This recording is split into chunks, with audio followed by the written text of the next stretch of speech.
اس channel پر روزانہ قرآن پاک کی ایک آیت تلاوت سماعت ترجمہ اور مختصر تشریح پیش کی جا رہی ہے۔ ویڈیو اپلوڈ ہونے پر نوٹیفیکیشن پانے کے لیے اس چینل کو سبسکرائب کریں اور بیل آئیکن ضرور دبائیں۔ السلام علیکم ورحمۃ اللہ وبرکاتہ۔ میرے دینی و ایمانی بھائیوں اور بہنوں، سورہ مائدہ آیت نمبر 20 پیش خدمت ہے۔ اعوذ باللہ من الشیطان الرجیم۔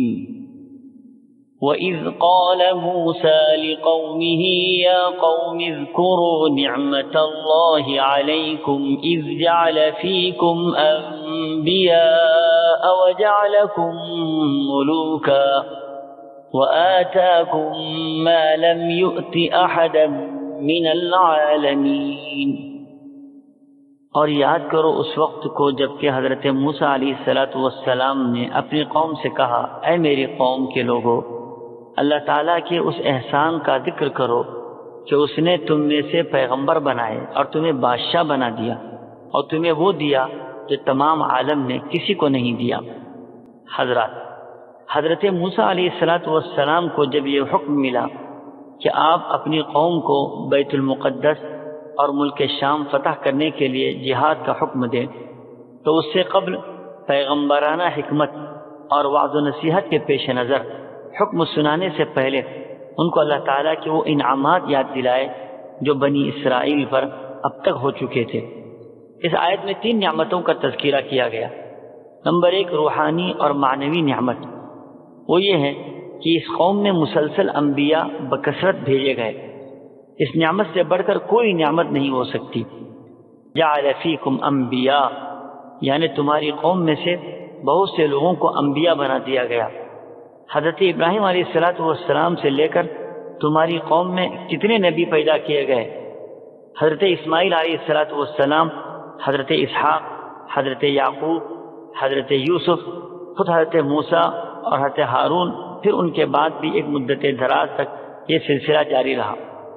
دوسری نعمت دنیاوی اور ظاہری نعمت ہے، یہ اشارہ ہے ان نعمتوں کی طرف جن سے بنی اسرائیل قوم کو نوازا گیا، جیسے کھانے پینے کے لیے من و سلوہ کا نزول، بادلوں کا سایہ، فرعون سے نجات کے لیے دریا سے راستہ بنا دیا، فرعونیوں کی ذلیل ترین زندگی سے آزادی دلا کر ان کے مال و جائیداد پر قبضہ دلایا، اور اس سے پہلے تمہیں میں سے حضرت یوسف علیہ السلام کو مصر کے خزائن اور سلطنت پر تسلط عطا فرمایا، حضرت سلیمان اور دیگر انبیاء علیہ السلام کو نبوت کے ساتھ بادشاہت بھی عطا کی، دین و دنیا دونوں کی اعلیٰ نعمتوں سے تم کو سرفراز کیا۔ تیسری نعمت کا تذکرہ کرتے ہوئے اللہ تبارک و تعالیٰ ارشاد فرماتے ہیں، وَآتَاكُمْ مَا لَمْ يُؤْتِ أَحَدًا مِنَ الْعَالَمِينَ، یعنی تم کو وہ نعمتیں عطا فرمائی جو دنیا جہاں میں کسی کو نہیں دی گئی۔ ان نعمتوں میں معنوی شرف اور نبوت و رسالت بھی داخل ہے، اور ظاہری حکومت و سلطنت اور مال و دولت بھی داخل ہے۔